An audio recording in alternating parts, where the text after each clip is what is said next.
لكن تاني مره هعمل الكول سلو النهارده، مع اني عملته قبل كده في وجبه الدجاج المقرمش. الكول سلو معايا بسيط بسيط بسيط. ادي نص كرنبايه مقطعاه صغير، ونص جزرايه، وبصلايه صغيره جدا جدا جدا جدا، 3 معالق سكر، وهتاخد معلقه خل ومعلقه زيت ونص برطمان مايونيز وذره ملح وذره فلفل اسود. اول حاجه ان شاء الله انا هعملها ادي السكر، وادي معلقه خل. بصوا ده حتى دي كتير، هنقص منها شويه اهي. تمام، حاجه بسيطه كده، ومعلقه زيت اهي. تمام، بصوا ملح ذره بسيطه جدا جدا جدا، والفلفل الاسود برضو اهو.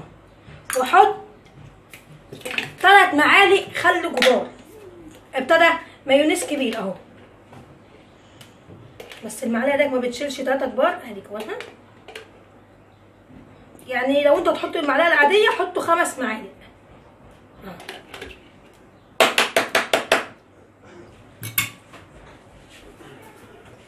تقلبوها كويس قوي بالمضرب لحد السكر ما يدوب، وتلاقي لون المايونيز اصفر شويه.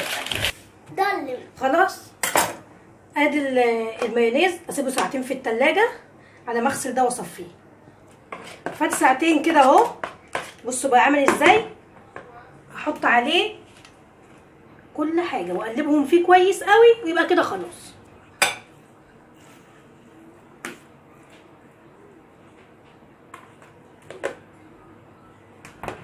خلاص ادي الكول سلو انا كده خلصته. ان شاء الله تجربوه، ان شاء الله تجربوه ويعجبكم وتقولوا رايكم فيه ايه.